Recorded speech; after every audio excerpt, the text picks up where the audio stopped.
নমস্কার, good morning to all. শুভ নববর্ষের শুভেচ্ছা আপনাদেরকে সকলকে। আজকের দিনটা আপনাদের সকলের খুব ভালো কাটুক, পরিবার পরিজনের সাথে, আত্মীয়র সাথে, প্রিয়জনের সাথে। তা উইন্ডোজের তরফ থেকে একটি নতুন কাজ আসতে চলেছে, দাবাড়ু, যেটা ডাইরেক্টর হচ্ছেন প্রতীকলিত বসু এবং স্বয়ং মিঠুন চক্রবর্তী এই কাজটা নিয়ে কিন্তু যথেষ্ট প্রশংসা করেছেন। আর এটির চিত্রনাট্য লিখেছেন হচ্ছেন আমাদের বাংলা রিভিউ কমিউনিটির অরিত্র ব্যানার্জি। শুধুমাত্র যেহেতু টিজারটা বেরিয়েছে, তা সূর্যশেখর গাঙ্গুলি একদম ছাপোষা মধ্যবিত্ত বাঙালি পরিবারের ছেলে, উত্তর কলকাতার। তার ছোটবেলা থেকেই দু চোখে তার একটা স্বপ্ন, তিনি দাবায় একটা বড় পর্যায়ে গিয়ে পৌঁছাবেন।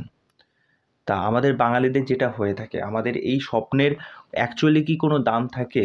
তা তিনি কিভাবে এই যাত্রায় একটা বড় জায়গায় গিয়ে পৌঁছান, তারই গল্প বলবে কিন্তু এই দাবাড়ু। তা এখানে স্টার কাস্ট আমরা যাদেরকে দেখতে পাচ্ছি, দীপঙ্কর, ঋতুপর্ণা সেনগুপ্ত, শঙ্কর চক্রবর্তী রয়েছেন, কৌশিক সেন রয়েছেন। তা টিজারে যেটা দেখতে পাচ্ছি, কৌশিক সেন যতদূর সম্ভবত চিরঞ্জিত চক্রবর্তীও রয়েছেন।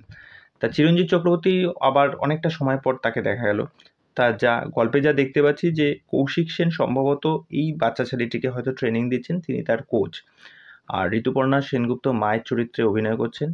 আর এখানে দীপঙ্করকে যতদূর মনে হচ্ছে তিনি দাদু হতে চলেছেন সম্ভবত, টিজার দেখে যা মনে হচ্ছে। তার টিজারটা তো দেখে ভালোই লাগলো, এরকম একটা কাজ। তা গল্পটার মধ্যে ইউনিকনেস আছে, প্রচণ্ড চ্যালেঞ্জিং, প্রত্যেকটা ক্যারেক্টারকেও খুব ভালো লাগছে। তা দেখা যাক কাজটা কেমন হয়। এবার ট্রেলারটা আসলেই বোঝা যাবে গল্পটা কতটা ইন্টারেস্টিং হতে চলেছে এবং দর্শককে এই গল্পটা কতটা কি ভালো জিনিস প্রোভাইড করতে পারে। তা এই বিষয়ে আপনাদের কি মতামত সেটা অবশ্যই আমাকে কমেন্ট করে জানাবেন। আপনাদের এই কাজটা নিয়ে কতটা আপনারা উৎসাহী। তো চলুন, এইটুকুনি ছোট্ট আপডেট এই দাবাড়ু নিয়ে। পরবর্তী আপডেট নিয়ে অবশ্যই আপনাদের সামনে উপস্থিত হব। আজকের মতো এখানেই। সকলে ভালো থাকবেন, সুস্থ থাকবেন। আর চ্যানেলে এসে আমার চ্যানেলটিকে সাবস্ক্রাইব করে দিয়ে এইভাবে আমার সাথে থাকবেন। নমস্কার।